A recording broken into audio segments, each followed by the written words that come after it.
তিন দিন ব্যাপী কালচারাল ক্রিকেট লিগ শুরু হলো দিনহাটায়। রবিবার বিকেলে দিনহাটা শহরের বোর্ডিং পাড়ার মাঠে ৮ দলীয় এই টুর্নামেন্টের উদ্বোধন হয়। ব্যাট করে টুর্নামেন্টের সূচনা করেন উত্তরবঙ্গ উন্নয়ন মন্ত্রী উদয়ন গুহ। এদিন ব্যাট হাতে মন্ত্রী পরপর দুটি চার মেরে উদ্বোধনী অনুষ্ঠানে দর্শকদের তাক লাগিয়ে দেন।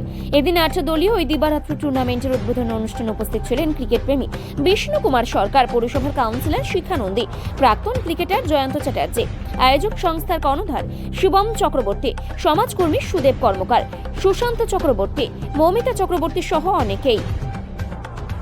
দেখুন, সিসিএল সিজন 6 আমরা একটা অন্য মাত্রায় নিয়ে চলে গেছি খেলাটাকে। আমাদের এই খেলাটা যেটা একসময় আস্তে আস্তে বড় হয়েছে, তো সেই খেলাটা এবছর 3 দিন ধরে ডে নাইট হচ্ছে।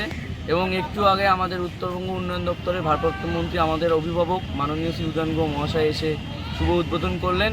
খেলা চালু হয়ে গেছে, ডে নাইট আগামী 3 দিন ধরে খেলা চলবে এবং আশা করি খুব ভালোই খেলা হবে। আপনাদের মাধ্যমে আমরা যারা এই ভিডিওটি দেখছেন তাদের সকলকে আমন্ত্রণ জানাই দিনহাটা বোর্ডিং পাড়া মাঠে আসুন। কালচারাল ক্রিকেট লিগের সিজন 6-এর আমাদের প্রতিটা খেলা উপভোগ করুন। আমাদের বিশেষ আকর্ষণ, ছেলেদের সাথে মেয়েরা একই সঙ্গে একই টিমে খেলবে এবং আপনারা এলেই আমাদের এই খেলা বড় হবে। আমার নাম Shivam Chakraborty, cultural cricket league committee. আমরা বোর্ডিং পাড়ার মাঠে আজ অনুষ্ঠিত হচ্ছে। এখানে মাঠে দেখতে পাচ্ছি অনেক খেলোয়াড় উপস্থিত আছেন এবং মহিলা খেলোয়াড়রাও এখানে উপস্থিত আছেন। আমি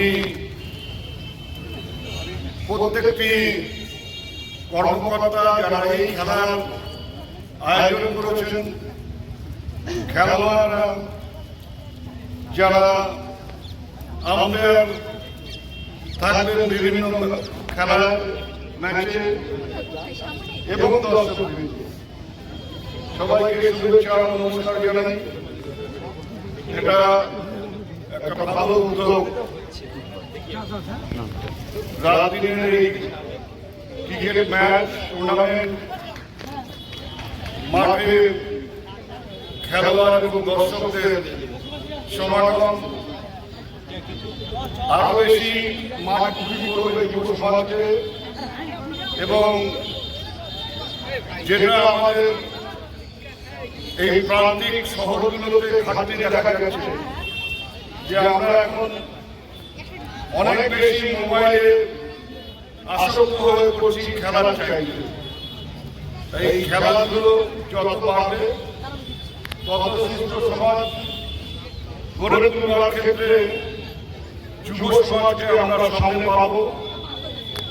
তাই এই খেলার উদ্যোগকে সাধুবাদ জানিয়ে এই খেলার সফলতা কামনা করে আজকের এই টুর্নামেন্টের আমি শুভ উদ্বোধন ঘোষণা করি। ধন্যবাদ।